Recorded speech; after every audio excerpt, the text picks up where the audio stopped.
Entonces le respondió: ¡ay, Señor mío! ¿Con qué salvaré yo a Israel? ¿Yo? Si es que yo no soy capaz, yo soy turuleto, yo no puedo. ¿Yo? Claro que usted. Claro. ¿Quién es el llamado? En su casa, ¿quién es el llamado? ¿O va a esperar que venga el vecino a profetizar y hablar? ¿O es que va a venir que las piedras hablen? ¿O es que va a venir que venga el pastor y acomode? ¿O un retroproyector y reproyecte ahí la Biblia? No, es usted, mi hermano. Soy yo. Y quizás Gedeón estaba avergonzado. Se rehusaba al servicio del Señor con excusas humanas. Yo soy, dice, he aquí que mi familia es pobre en Manasés y yo el menor de la casa. Verso 16. Jehová le dijo: ciertamente yo estaré contigo y derrotarás a los madianitas. ¿Cómo termina el versículo? Pero ¿cómo decía los versículos, los primeros del capítulo? ¿Cuántos eran los madianitas? Innumerables. Ellos y sus camellos. Una plaga. Y la palabra de Jehová le dijo a Gedeón: lo vas a acabar como si fuera uno solo. Dios le otorga confianza, que lamentablemente es lo que a veces se nos olvida. El trabajo que está haciendo el Espíritu Santo en nosotros. ¿Cómo es el trabajo que el Espíritu Santo está haciendo en nosotros? Yo voy porque voy en el nombre de Jehová. ¿Qué le dijo David a Sansón? A ver, que en la escuela dominical nos lo enseñaron. Tú vienes contra mí con espada, con lanza, jabalina, mas yo vengo a ti en el nombre del Señor Jesús. Amén. ¿Cree esa palabra? Esa fue la palabra de el rey David cuando se enfrentó a Goliat. Le dice Goliat a David: ¿es que usted cree que yo soy un perro que viene a mí con piedras y con palos? Y David le dice: este filisteo incircunciso, atrevido, este diablo mentiroso, esta situación que me tiene acorralada, esta situación que me tiene triste, esta situación que me tiene menguado, enfermo, cabizbajo. ¿Cuándo usted se va a parar en la raya y decirle pues que los pies van a seguir doliendo? Pues que sigan doliendo. Y que esos riñones están molestando, que sigan molestando. Pero eso no me va a parar a mí en la bendición de mi Señor. Y tenemos que pararnos y decir: y la situación está mala y el enemigo nos quiere mostrar, y las ventas, etcétera, etcétera, etcétera, y el discurso que ya no lo sabemos por años, porque no solamente nos lo dicen, sino que yo lo creo. Ay, sí está mal, ay, sí es que no se puede, ay, es que las ventas, ay, es que la competencia, ay, es que... Sí, todo eso es verdadero y es cierto. Pero ¿cuál es la posición de nosotros? Somos diferentes porque Jehová está conmigo y nosotros somos esforzados y valientes en el nombre del Señor. No podemos cambiar la realidad de la sociedad, del comercio y de la actualidad. Sigue siendo igual y no va a cambiar y se va a empeorar. Y todo va a haber paz, no va a haber paz. Y va a haber mejor economía, no va a haber. Al contrario, se agudiza. Pero ahí es donde nosotros tenemos que pararnos en la raya y decir las palabras de David: oiga, ¿hasta cuándo, filisteo incircunciso, atreverse a meterse con el pueblo de Dios? Y entonces ahí es cuando declara y dice: tú vienes a mí con lanza, con espada, con jabalina, pero yo vengo en el nombre de nuestro Señor. Dios le otorga confianza, Dios le promete la victoria segura sobre los madianitas. ¿Que son un obstáculo? Sí, la realidad no se puede cambiar. Los enemigos, la enfermedad, la situación, ¿son obstáculos? Sí. Mentiroso es aquel evangelio donde se predica: cierre los ojos y Dios te va a dar abundancia. Mentiroso es ese evangelio que yo le pueda decir, o que puedan decir: cierre los ojos, hagamos una oración y va a haber bendición. Mentiroso. Pero sí, la seguridad es que Dios está con nosotros. La seguridad es que hay obstáculos. Viene el enemigo, viene el día difícil y el día malo, pero la garantía es que nosotros estamos con el Señor Jesús, con la presencia de Jehová, con la presencia de su Espíritu Santo. Y de esta manera es fácil. Necesitamos. Miremos el versículo 25, mi hermano. Aconteció que aquella misma noche le dijo Jehová: toma un toro del hato de tu padre y el segundo toro de 7 años y derriba el altar de Baal que tu padre tiene y corta la imagen de acera que está junto a él. Antes de empezar a hacer la obra, el ángel de Jehová le dijo: hay que solucionar una situación.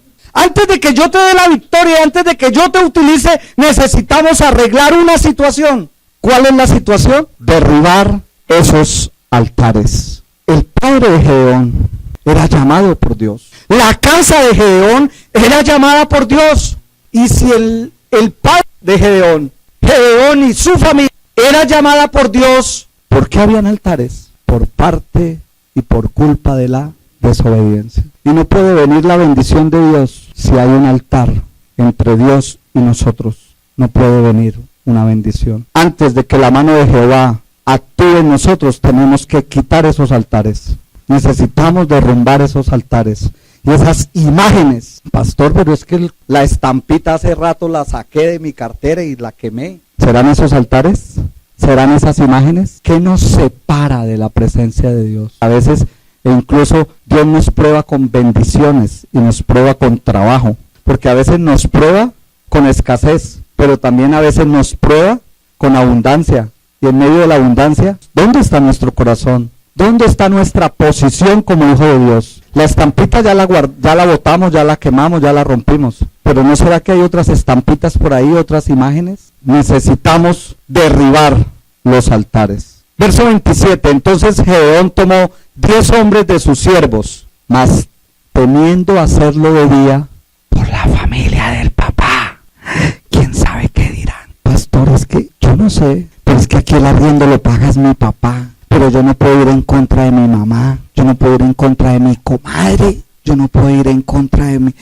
No, ¿cómo voy a desairar? Y los principios de Dios, la obediencia de Dios hacia Dios, hasta la reunión y el culto, compiten con el partido de fútbol, compiten con la visita, compiten con la comadre, compiten con el paseo. ¡Qué pena! Mejor cuando me quede tiempo. En la gama de actividades, ahí está, servirle a Dios, ir al culto, en esa gama y en ese listado de actividades. Entonces, recuerde cuando usted de adolescente jugaba a Margarita, me quiere, mucho, poquito. En esa gama de actividades, bueno, hoy tocó culto. ¿Por qué tocó culto? Porque pues, estamos pelados. Las prioridades de mi Señor, las prioridades allá en su intimidad, las prioridades de darle el primer lugar a Dios cuando te levantas, cuando estás haciendo un negocio, cuando estás trabajando, cuando estás estudiando, cuando estás allá en el gremio, es donde uno debe colocar sus principios. ¿Quién soy yo? ¿Y para qué Dios me ha llamado? Pero a veces nos da pena y a veces nos da vergüenza. Y por allá hay unas palabras del Señor Jesús, que el día final, aquel que se avergüence de mí, ¿qué hará el Señor Jesús? Yo también me avergonzaré. ¿Qué dice el verso 30? La gente le dijo al padre, oiga, Gedeón derribó el altar. Y la gente le dijo, oiga, coja a su hijo. Él hizo algo que no debió haber hecho. El pueblo estaba bravo. ¿Cuál pueblo? ¿Cuál pueblo estaba bravo? ¿Y por qué estaba bravo? Sí, tan paradójico. ¿De qué pueblo estamos hablando? El pueblo de Israel, el pueblo de Dios. ¿Y por qué estaba bravo? Porque le habían dañado la imagen de Acera y la imagen de Baal. ¿No es contradictorio? Que el pueblo de Dios esté molesto porque al mundo no le gusta. Si usted como papá se pone ahí en la brecha, a algunos no les va a gustar. Y quizás los que van en contra son los de la propia casa. Se han puesto bravos los marianitas. Oiga, ¿usted por qué no derrumbó la...? Pero el que se puso bravo fue el mismo pueblo de Dios. Porque lamentablemente cuando usted tome una decisión, la gente no le va a gustar. Y quizás los de su misma casa no les va a gustar. O quizás a mí mismo no me gusta. Pero a mí no me interesa lo que diga el vecino, lo que diga la gente. A mí me debe interesar lo que Dios diga y lo que Dios apruebe. Verso 34. Entonces el Espíritu de Jehová vino sobre Gedeón, y cuando éste tocó el cuerno, los abiezeritas se reunieron con él. Gedeón tenía el Espíritu Santo como fuente de poder.